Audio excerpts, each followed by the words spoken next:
to Chaos and Kindness. I actually haven't done a podcast in a while, and I'm actually very excited because I have Riley on this week. And Riley's actually here to talk about his book, but a little backstory.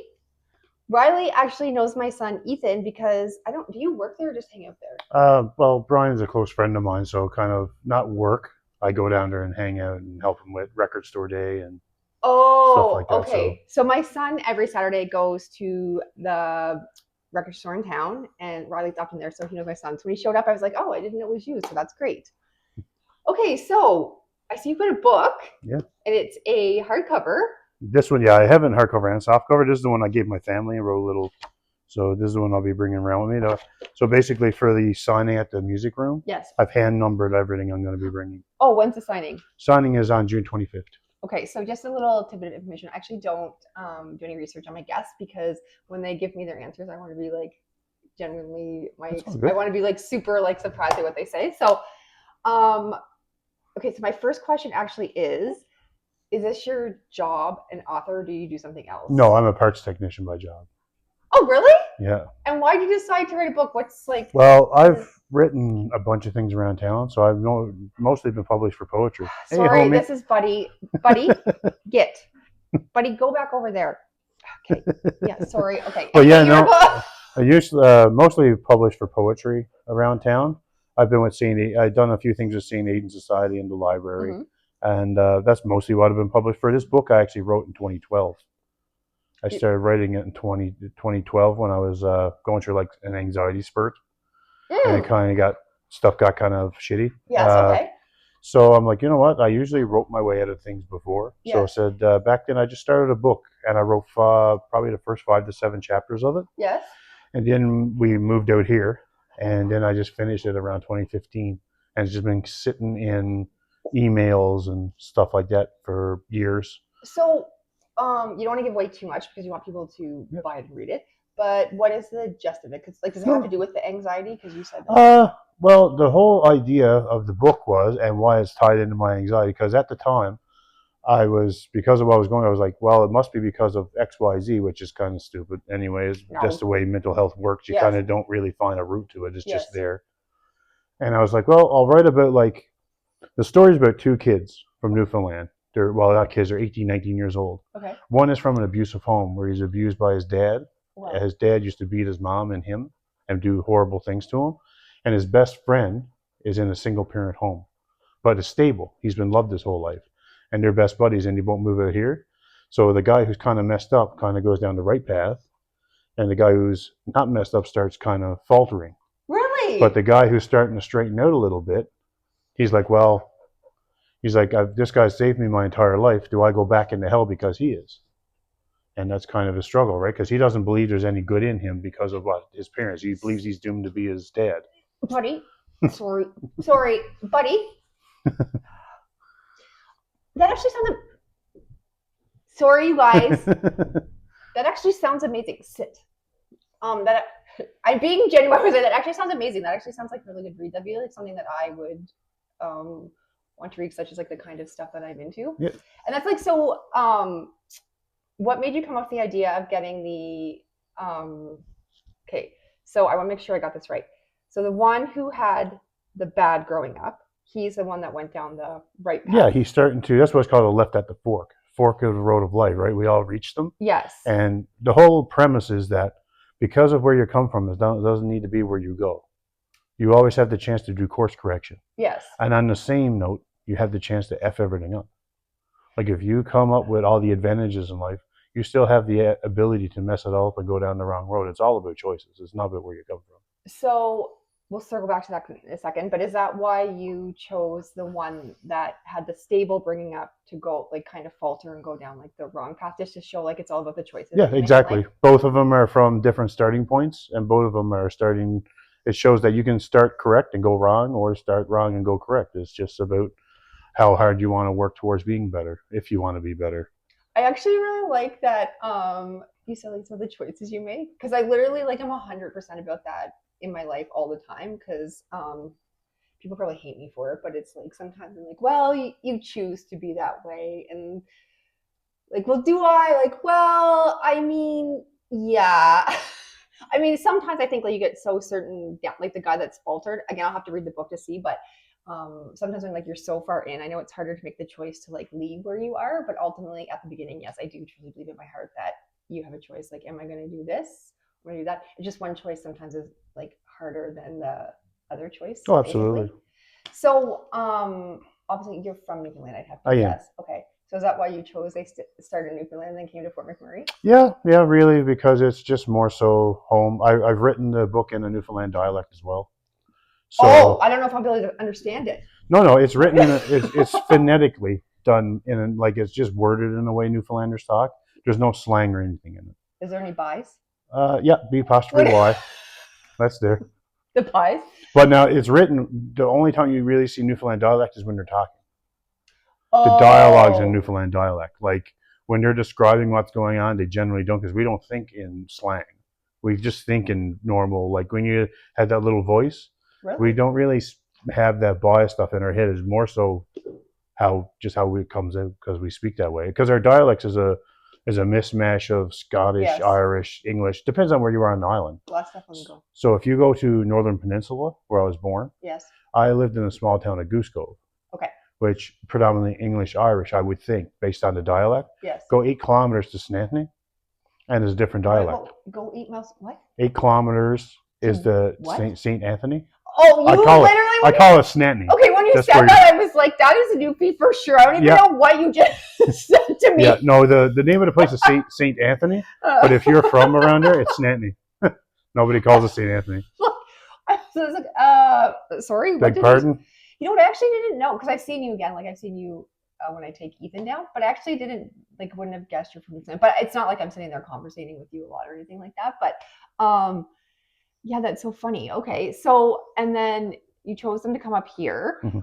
and was like how the guy falters in the book. But again, if you don't want to speak about it, it's fine No, because I know you want absolutely. people to Just read go it. ahead. But when people like the guy falters, did you kind of like fit that into like I don't want to say the Fort Mac stereotype, but like when they come up here, some people do come up here and make like bad choices. It's just not a good town for everyone. So was it kind of like that kind of premise for the guy that took the wrong? No, well, no, because there's a statement made by one of the characters in the final chapter. There's no point in running from your demons because you'll Right. just be tired when they find you. Did you So come up with that yourself? I did. Oh, it's a good one. Okay. So because in the thing a few times, the events, one of them says, "I'd like to blame Fort McMurray, but you can't run from your demons. You just be too tired to fight when you find you." So people will make the choices if given Oh, the devices, no matter where they are. It has nothing to do with Fort McMurray. you know what? That's really interesting too, because he doesn't mind if I talk about it on here. Like I already discussed it. We're not dating anymore, but I was dating someone who I won't go into the specifics, but he did kind of take like a wrong turn, you could say. But he was already like that before he came here, and then he came to Fort Mac, and it got worse. Yeah, because he was given the devices to hamper on it, right? But then he did actually end up moving. He went back to the province that he was from, and it still took him, I think, like 6 or 7 months. And then he finally got the help that he needed, and he got clean. Um, so again, like he couldn't really say like it was Fort Mac because even though he moved back to BC, he was still like doing the same thing and like running with the same crowd. And so I think truly like if it's in your heart, it's just going to come out Yeah, it in your is. life. It's just who it is. Is like some people are born leaders and some people are followers. It's just, and it's Do not you a, believe that? in a certain extent, people are more likely to follow somebody than not. Like if somebody is prone to wanting somebody's satisfaction, they'll bend who they are in certain ways to try to maybe get there. Mm. Like, and I believe my fault is I'm too far the other way. I don't care. Like I just don't really care what anybody thinks too Must be much. why Ethan talks to you when you guys he doesn't marry Saturday because he's very much about that too. He like just does not No, and care. and I'm to the. Well, it's just more so that I know who I am. I've been through enough. I know who I am. I went crippled at 26. I have kidney issues. I have all this stuff that's happened. Like I was in the Janeway as a kid because I took seizures because of asthma. I had helimic uremic syndrome that killed one of my kidneys. And so like I've been through enough that I don't really. I have a small group of people Mm, where their opinions matter mm, and the rest really doesn't. Because if you try to appease everybody, mm, you will literally. I have big shoulders, but they're not that big. mm, mm. So there's no point because you'll never win. There's no way to win there. Okay, so you were crippled. Can I ask you just like a little bit about that? So like, Absolutely. what happened there? Basically, I just went to work. The knee was getting a little rusty each day, and then one day I got there and I just couldn't straighten it out, and it was just. And I said, okay, I'll see you guys in a couple hours. I've had knee problems before, so I said, I'll see you guys in a couple hours. I was a salesman at the time, and I went home and I didn't see work for a month and a half, and I was on a cane for 3 years, and then I got off the cane, and I still got kind of a hitch to my giddy up, but that's probably permanent. How old are you now? I'm 40. You do not look it. You age well. like milk and sun. Wow, really? Yeah. That's crazy. And it was just because of your knee that you were crippled? Yeah. So what turned out to be, I went to a bunch of doctors back at the time. The first thing they said was bone cancer, and then they left me for a year without telling me anything. And then I done the biopsy and everything, and they kind of just didn't communicate for a year. So I was having a bit of a hard time because I used to get up, I'd be able to walk for like go for walks and stuff. I still had the cane, but I'd get around. And then some days it wouldn't. So it's kind of like ping ponging around between doing stuff and not being able to do stuff. It was getting unpredictable and yada yada. So eventually, I guess you could say depressed. So I just called down there a little bit upset. And by upset, I mean I was like sad upset, not like yelling, angry upset. You're sad. I'm like, you got to fix this. Like, I haven't heard from anybody in forever.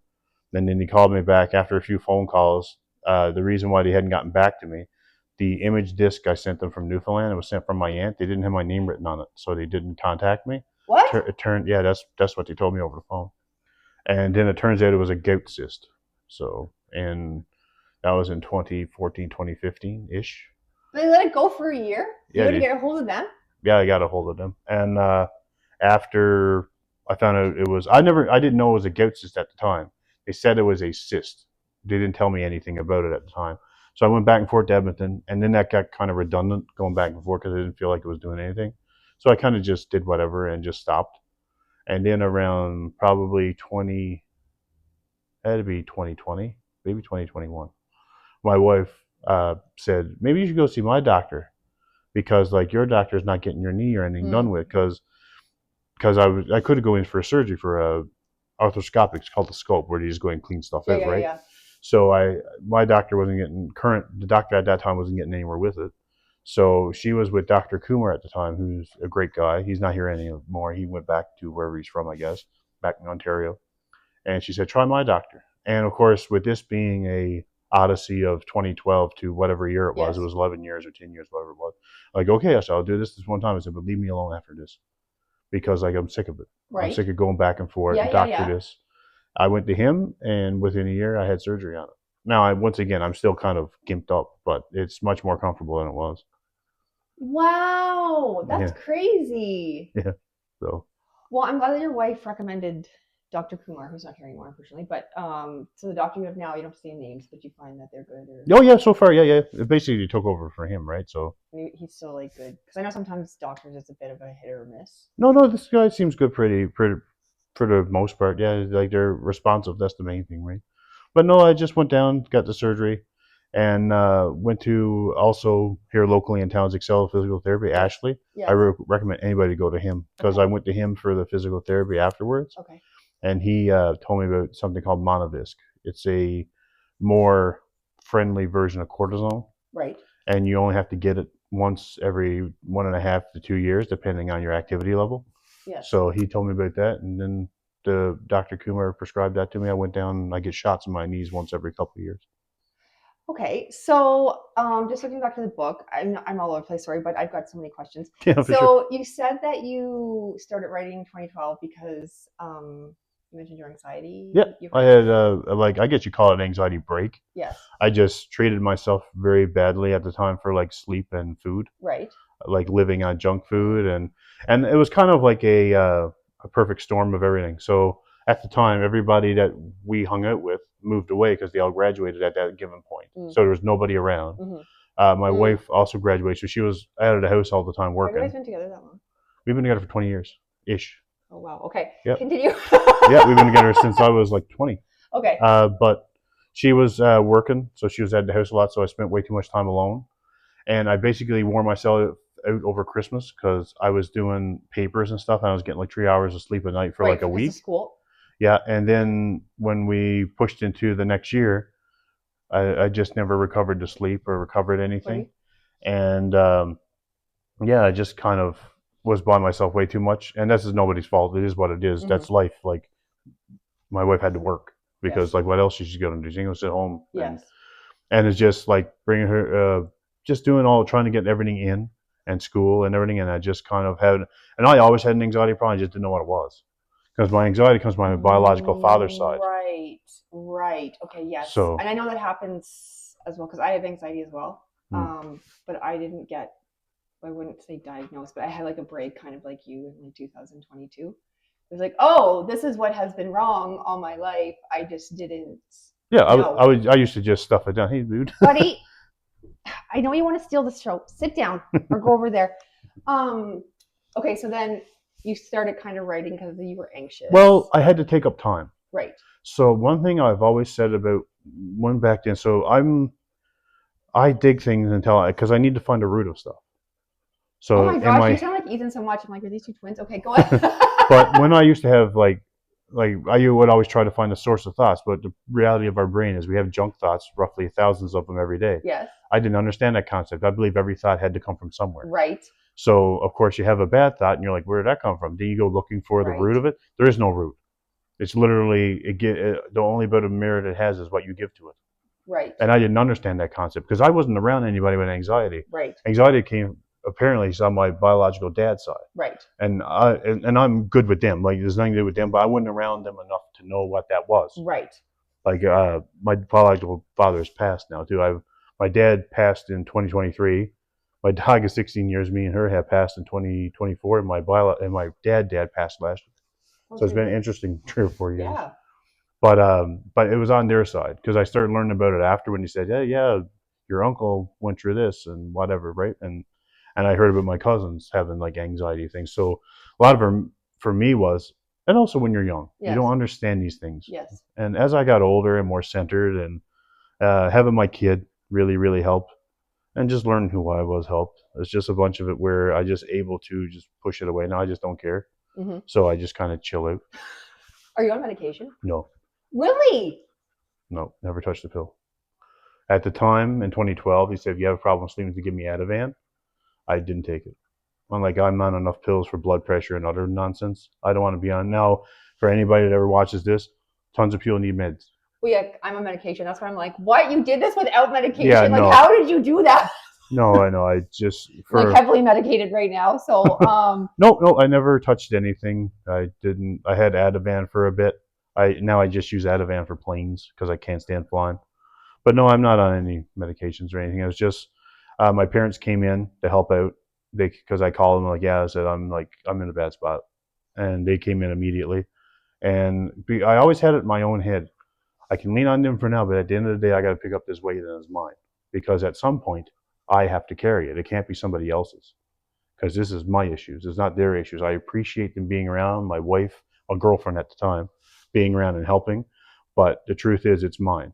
It's okay for me to lean on them for now, but I eventually have to pick it all back up again and throw it on my shoulders because, like, if not, I'll never ever get through it. So, you started writing the book. Mm-hmm. So then, how did you like kind of learn to cope with the anxiety? Like, if you were on medication, like what? And then you had to learn to deal with it on your own. So, what did you do to? Me, for me, it was keeping myself busy. Worked in the beginning, and just making sure that, like, even at the time when I was at the peak of it, I went to the hospital and I was beat down then. And then, like a week or so later, I went again, and so I could go talk to somebody. And I went to one session, which was plenty. I just had to be told. So, once again, I'm a very logically thinking person. Right. So once I described what was going on, and the guy said, he goes, basically, you just described anxiety to a T. He said, that's what's happening. He said, you'll probably always have it. So, okay. So once I found that out, and then years later, I still struggle with like panic attacks, anxiety attacks. And then one time I had a bad one and it was tired. I was tired again. I went to bed and I woke up around 11. I never forget it. It was pitch black. I woke up at 11 o'clock in the night to use the washroom. I'm like, you know what? Maybe I just should look up like something on Google. Google is not a good place, by the way. Don't Google fucking Google yourself because it won't go well. Like Google diagnoses are 9 times out of 10 miserable. But I just looked up like, what is this? And then intrusive thought popped up. It's the first time I've ever seen those words put together. I didn't know what it was, didn't never heard of it. So I read through that, and from that point forward, I could logically explain it, and I've been fine. Like I still have like, and I have what I call it anxiety guts. So like the other day, I ate too much. Yes. The next morning, I had a panic attack because I just had that similar feeling in my stomach. I got it walked around and walked it off, and I was fine. But it's just knowing that, and knowing that no, there's nothing going to happen. I'm sat here, I'm fine. I just got to wait this out, and it'll go away, and it does. So then, Now, with that all being said, mental health is not a linear path. It's not a straight from you're feeling like shit to good. You have good days, bad days, and all that other stuff. The way I describe it is not every day can be good, but if you can be okay that day and not lose a step backwards, that's a win. so then, something I struggle with my anxiety is, well, I'm slowly learning how to not do this, but basically I spiral sometimes. So do you ever struggle with that, or is it just because you logically know what's going on, you don't Uh, spiral so much? I don't spiral so much anymore. Okay. That was the problem before. I would get hooked on a thought, then I would beat that thought to death looking for logic for it, and I couldn't. Oh, interesting. So that was the problem. I couldn't find any reason for me to be the way I was. So I didn't forgive myself for it. So I would think a thought, it would become an intrusive thought, being violent or being something ridiculous that's not even close to me. But it would hit me, and then I'll be like thinking about it for an hour, have the panic attack, and then not forgive myself for having that thought. When really it's a junk thought. I probably thought that same thing 700 times in the run of the week. But because I'm tired, I'm sat down, I'm by myself, and I'm watching the slideshow in my head, and I stop it on the slide, is basically what it is. So, Wow, that's and then I crazy. used to just try to, but you can't analyze something that has no merit. It just doesn't. It's just a junk thought. There's an old, I guess it's an essay. I forget the name of it, but basically it shows you that not even if things sound logical, sometimes they're not logical because they're just too ridiculous. The whole premise was during a famine, it makes sense to eat children because now you have a food source you can make, and there's less mouths to feed. And he's like, there's a whole essay on how logically this works. Then the conclusion is obviously this is logical, this will fix the problem, but you have to understand on everything that's logically fixing a problem is good. There is something to morals into every decision you make. Wow. So I used to know. Why didn't you write a book about this? Well, no, What do I? I'm not a self help guru. This book sounds great in itself too, but this other stuff you're saying too, I'm like, okay, I think we should like have you on again for your next book that you're going to write about. No, health. I'm not a self help guy. Definitely not. Okay, so since you wrote this, like you start writing this book during the period that you said Yep. you were being anxious, how come you decided to write it about, like, why did you choose the path that you did to write the story that you did instead of focusing, like, I guess, more on the anxiety and what you're going through? Like, what was kind of the Well, because I don't know, I just wanted to write a good story. So the book basically it goes back and forth between the two characters. So there's one, No way! and it goes him. So it jumps. It's a first person narrative between the two guys. One chapter starts at one guy, then they bounce back and forth, and it's how two of them are going through whatever they're going through at a given time, and then they intersect in places, and that's basically the whole premise, right? That's like when my wife first read it, she's like, because she reads a lot of books. Yes. As she first read, she goes, "How come there's no descriptions? I need descriptions." I said, "Because this first person, they're not going to describe themselves or who they look at. They're 18, 19 years old. They're not going to look across at their best friend and say who they are." Right. Okay. And yes. also, I wanted people to be able to put whoever they know in here. They read about these people. I want to shape the person for them. They can put the person, whoever they believe it is, themselves. It's none of my business. Like it's my narrative. Like the story is mine, and I self-published it, so nobody put their paws on this. So the actual story is all fiction, like it's fake. The only thing that's real in here, some of the speeches are what I said when I was going through anxiety. Like some of the stuff they say. Now, some of it is tailored towards addiction Yes. because one of the guys struggled with that. Yes. But it's what I said basically is his basis. Like the structure of their dialogue is what I said, just tweaked to fit the story. So some of it is what I said to my wife. Some of it is what I said to my parents. Some of it is inner dialogue to myself. That stuff's in here from that point. But then when I Oh my goodness. and then I wrote it like I started in 2012. I finished in 2015, and it was probably a good thing because I was in a much different place in 2015. I was more mature, like I matured a lot, and I Right. went crippled, and I learned a lot of different things. And I believe the story, I was able to mature the story because I went back through it and like looked through it afterwards, and I had to change some things in the first couple of chapters in 2015 when I finished it because they were just too juvenile.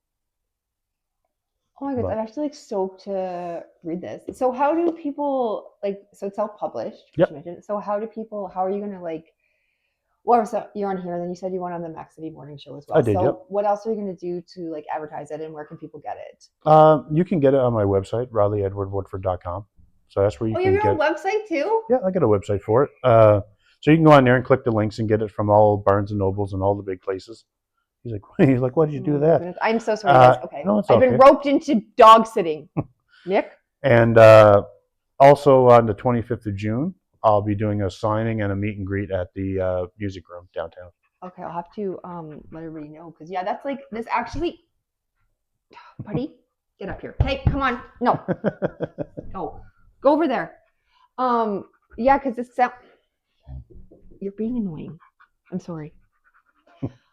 Yeah, the book like sounds absolutely like amazing. And I so how are you gonna try to like how else are you gonna try to advertise it like outside of Fort McMurray? Because I feel like I'm like when you're telling me about it, I'm like, I think everybody needs to read this book because it sounds like it's so good. I'm going to try to get some headway in Newfoundland. Obviously, it's hard when you're not there. Right. So I do need to, but where I work 7 on 7 off, I have 7 days to do things. Yes. And then I'm like Right. unplugged from the world for 7 days. Yes. So basically, it's get in touch with some things back home. Maybe I'll have to pay for an ad in like the Newfoundland Herald or Right. something. Yes. Because I do have promotional material that I made. So I do have that stuff. It's actually up at the sports. It's the poster on the front door Okay. at the music room. And just try to get as much because basically there's places you just need to focus on the local, right? Right. Because it's a rural story.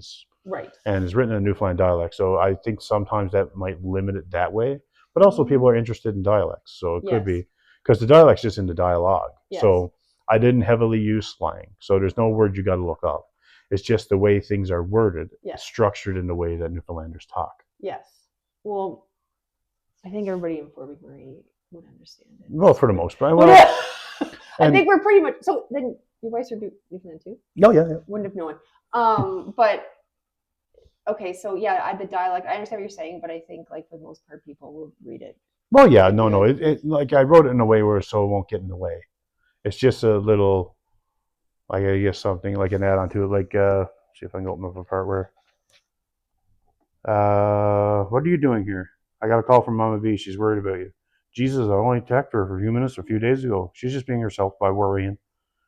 She was talking to Brian too. So like they're talking normal. It's just their dialect is there. When you were reading it a second ago, and I'm sure people are watching too, so they're gonna pick up on it. Because when you were reading it, I was like, yeah, that sounds like a well, see, I'm able to turn down my accent and my dialect because I understand that it can be a bit tricky to.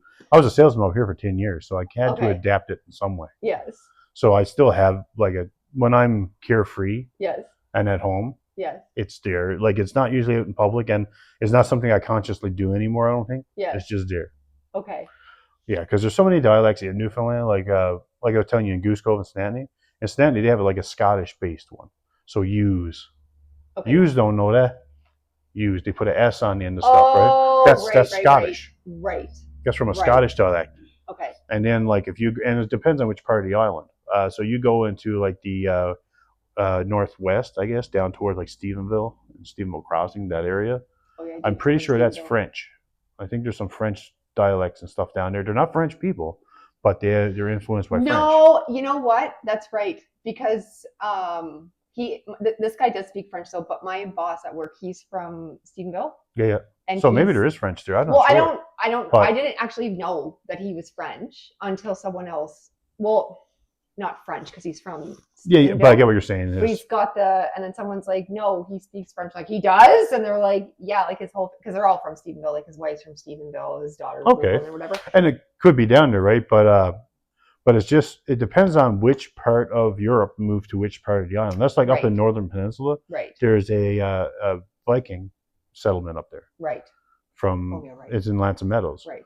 So, and that's basically how language kind of gets bastardized a lot. Just people invade or people do whatever. So that's why in Newfoundland you have the stereo Baywops, which Yes, is me, and Townies. yes, So the Townies, they have a more proper speak because probably that's where the merchants were. yes. Where I'm from, the Baywops, that was probably the grunts. In this conversation, I would like to say something. I think you are, and I'm sure you're like a very good parts person, and I'm sure your company will hate me for saying this, but I think you are wasting your talents being a parts person. But just So from speaking to you, right? somewhere Dean just got mad. I just, yeah, just like speaking to you, I just like think you. But I know it's Port McMurray, so we're all doing what we're doing up here, and I totally understand because obviously I'm up here as well, and I'm not a parts person, but I do work in a warehouse, so I totally get it. But just speaking to you, I'm like, okay, this you were like literally wasting your talents working as a parts person. So I really hope this book takes off because you're just very intelligent.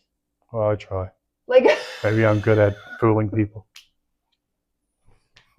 like I don't know, you No, just you got to ask my wife how intelligent I am. no. I'm sure she's over yeah, here an laughing absolute right now dumbass. because she's always right. His wife's here, by the way, but she's probably like, I'm always right. I'm not. um, but no, you just like seem to have a very like good like grasp on things, and I love that you were having anxiety, and you're like, you know what, I'm just gonna start to write a book because I just need to do something, so I'm just gonna write a book. Well, I never ever let myself get shut in. So I'm not judging anybody. Do what you want. None of my business. Don't Right. care. But when I was going through, I'm like, I'm not sitting at home and doing nothing. So I forced myself to go out and play pool and do what I could do. So I never ever let myself slow down enough to be stuck too far. Because I knew in my head, like, if I just sit here, I'm going to rot. I'm going to sit here, I'm going to stick to the ground. And the longer I stay away from the outside, the harder it's going to be for me to open the door and leave again. Right. So I just never let myself get to that point where I wouldn't leave the door. I would find any excuse to leave the house and keep myself busy. Like if somebody said, "Hey, you want to go do arcade?" I'd go to the arcade. If somebody said, "Want to go shoot some pool?" I'd go shoot some pool. If you want to go do whatever, like walk around the mall for an hour, I would do whatever. If I could get myself out of the house, I would go do it. So Wow. that's what I did. I just didn't let myself slow down enough to like I said, just embed all this shit into the ground and not move ever again. So is that why you like kind of wrote the book too? Because you're like, I want to keep busy. Yeah, And 100%. A part of it was like I had an idea to write this anyway, yes. because like I always liked writing, Right. and I just always thought like, oh, cool, it'd be nice to be published someday, and just kind of like daydream shit when you're just doing whatever in school. And there was a point when it first happened where I'm like, okay, I'm gonna let my wife leave. Like I'm gonna tell her to go on. I'm just gonna commit myself and I'm done because I figured, okay, like I don't see a way to crawl out of it. So screw it. I'll just give everything up and just move into a insane place and I'll just live there. And that's what I'll be. And then eventually I just worked my way through whatever. And then I moved up here the following. That all went down in January of 2012. And I watched fights all the time. Like it was funny. I go back through my Facebook Yes. and I'm always commenting on fights. Like I'm not a big social media poster at all. Like I don't post anything about like anything really. Like I'll post funny cat memes or Yeah. I'll Yeah. Yeah. share the music room stuff Yeah. or and I've been posting with the book, but like I don't post like, oh God, I'm so sad or I don't. Right. Yeah. Yeah. It's Yeah. just not me. Like some Yeah. people Yeah. do, I don't. Like I just and so I just noticed back then I didn't talk about anxiety. I would always say, oh, that was a good fight, or I just kept myself busy in that way. Like I could just tell that I was posting way too much on social media for who I am. And I look back and I'm like, oh yeah, I know you were going through it, buddy. Like younger me. So yeah, I can see you. You were going through a lot of shit. We get it, or I get it. And I was just writing a lot about like KOs, and that was a good fight. Yada yada. Have you ever thought of working in the mental health field? Absolutely not. You have to take a No. pay cut, but I'm. No, I'm not going into. No, I'm not. I can't compartmentalize people enough for that. I'm good. No, I'm not a self-help guy by any means. I can help myself probably, but I just don't. I don't give advice on mental health because it's such a personal thing. Like what No, works for me might you not know work for what? anybody else. And so I won't get into it too much, but that's kind of why I had to take the hiatus from. That's why I haven't done one since February. Is Hmm. because there was something going on in my life, and it was like whatever. Anyway, Yeah, you're getting railroaded. yeah, I'm getting railroaded. So I am starting to come up with it because Brian asked me, and I'm like, oh, I don't know. I'm like, you know what, Kyla, like just have someone in here and like just kind of get the ball rolling again, or whatever. And I found a lot of times too, I try not to talk to too many people about it. Like I had to start doing that because they'd be like, well, this is what I think you should do, or Yeah, this is, no, and it's like, okay, I think that's what you would do if you're going through this, but this is my own, like you said, mental health no, it's a personal thing. is It's so personal. So, I can see what you're saying. Like your journey is your journey and someone else's journey. yeah, So, no. That's why, like, when people say with the meds, I'm like, well, if you're on meds, take them. There's nothing wrong with taking medications. oh Like yes. I didn't not do it because I believe it's wrong. Mm-hmm. I didn't do it because I got sick of taking meds for shit. Like I literally wanted to stay away from meds because I've been on blood pressure pills since I was 8. So I'm like, for me, I just didn't want to add another pill to the repertoire. Sounds like you had a lot of it figured out though. What's that? With the, it sounds like you had a lot of it figured out. I know it doesn't, Ah, maybe doesn't didn't seem like it at the time, but I just like you had anxiety. So, you know what? I think I'm going to sit down and write a book. yeah. Well, it's instinctively writing the book. It wasn't like a conscious. This is going to get me out of here. Yes. This is a. I'm going to write it and I'm going to read it and this is going to be my thoughts and I'm going to prove to myself that you don't have to be this. And like I said, I got 7 chapters deep, I think, or 8 back there when I was writing. And then basically, I came out when we came out here. I started working and everything. And around 2014, I really wanted to like write, but I was pissed and moaning about a computer because the computer was shit. Mm. You type a sentence, 5 minutes later would populate because it's so slow. Mm-hmm. You're like, oh, typo, and you hit backspace, the entire paragraph deletes. You're like, fuck. Then you want to take it and frisbee it across green space. So I was pissed and moaning about it. And what my wife was like, she goes, "You should go buy one." I'm like, "No, I don't want to spend the money. Like, we don't really need a computer." And him and Han, anyway, that Christmas, she bought me a laptop. She bought me a laptop for Christmas. Oh. Yeah. And she goes, "There's your new laptop." So she's literally the reason why the book got finished. So there is no book without my wife. Oh So I sat down and I said, okay. She gave me, I think she made a little laptop in Christmas of 2013, going into 2014. So I used to sit down. I don't know if it was weekly, but I used to get a chapter banged out every week or 2 weeks until I got there. Because I always knew how it was ending. So if you're writing a book, because especially like some people can freeball it, Mm-hmm. I can't. Mm. So I believe a writer from Newfoundland called Joel Thomas Hines said this, but I thought it was the right way anyway, but he articulated better than me. As long as you have a beginning and an end, Mm-hmm. you're okay. As long as you know how you're starting it and how you're ending it. Now you just got to work your way to the ending. Because if I'm left to freeball things, I'm going to have too many stories going in too many different directions, and then I might not be able to pull it all back into an ending. Right. But if you know the ending is this, you're basically just working towards it. Wow. So basically, you know everything leads to this point. Everything you write from the beginning to here has to work to get here. That's why I can't write crime. Because I know, because Charisse, she's a local writer. Mm-hmm. I've talked to her a bunch. She wants me to get into crime writing. Like, she wants me to write a crime book. And we talked about like my idea for a crime book like probably a week ago when I was talking to her. And I'm like, I don't write crime because I don't know how to make it like not obvious. Right. So like I had an idea in my head for a book up in St. Anthony, oddly enough. So I know the start, I know the ending. I just don't know how to make the ending not predictable, and that bothers me. So I just throw it away. I don't want that. So I know you don't even really have the first book out there, but are there any thoughts of maybe doing a second one? Are you going to see how this goes, or Possibly. I had 5 chapters to another book written, but I lost them. how? In an old laptop. I thought I had them saved on an old laptop, and I just can't find them. I'm sorry to hear that. No, it is what it is. Disorganized. It happens sometimes.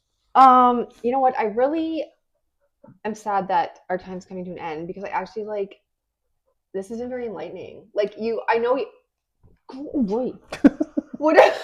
And Buddy just joining in on there, but like honestly, I'm really excited for your book, and I hope it does really well. And honestly, you're very like intelligent person.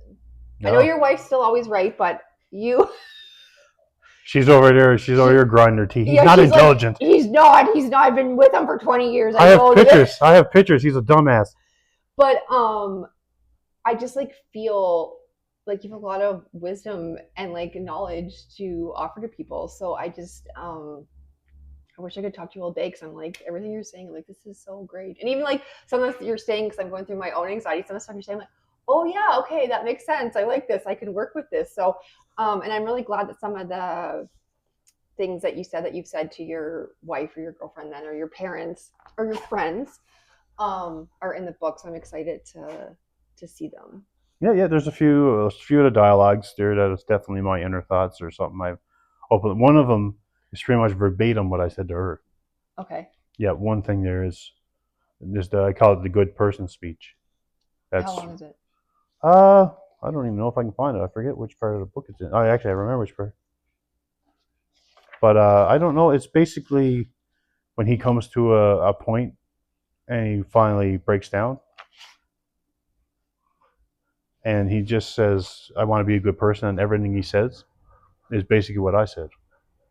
Well, I'm really excited. Mm. Okay, so I know you didn't tell me, I'm sorry, I forgot. When does the book come out again? The book is currently you can go buy it elsewhere. Like Oh, it is? you can buy it online and get it shipped to you now. Oh, for some reason Or I if thought you're an ebook, it wasn't out yet. Okay. if you're an ebook reader, you can buy it. I think $6.99 on all the ebook stuff. You can buy it, and there's a 45-page preview of it on Google Books. Okay. But my release date, my personal, is June 25th, which is my dad's birthday, who I lost last year. Oh my gosh. Okay. So I'm going to have a meet and greet at the Music Room YMM or Okay. Sports Den, whatever you want to call it. Okay. I'll have books on hand to buy there. Okay. And if you're local to Fort McMurray, there is like the direct author price is a slightly cheaper than everywhere else. Right. Because I can offer it for that. If you're out of town, the shipping might chew the difference up. Right. And I'll sign your book for nothing. Like I don't care. Like my signature's not worth shit. So like. Yet. And I wouldn't care anyway. Somebody Yet. spends money on something and supporting my dream. I'm gonna sign it. I don't care. Like not worth anything yet. Don't put that yet. Keyword yet. Your wife's like, don't be building them up over there. I don't want it. mm-hmm.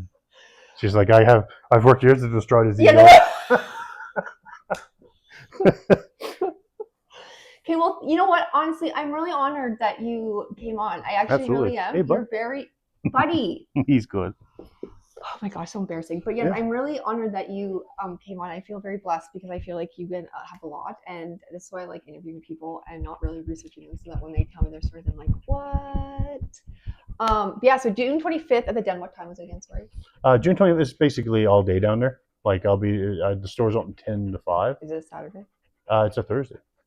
Oh, it's a Thursday. Well, it's just because it falls on my dad's birthday, right? Oh, no. Yes. I knew that. I don't even know why. Okay, yeah. So June 25th is a Thursday all day. He will be at the Den signing books and selling books. So everybody that watches this, please go down, and I will obviously be advertising it. So thank you so much again, Riley. This is really awesome. Thank you, buddy. That's all right. Good co-star. Good co-star right here. Hey, buddy. So remember how amazing and how wonderful you are, and stay kind. Thank you so much, you guys.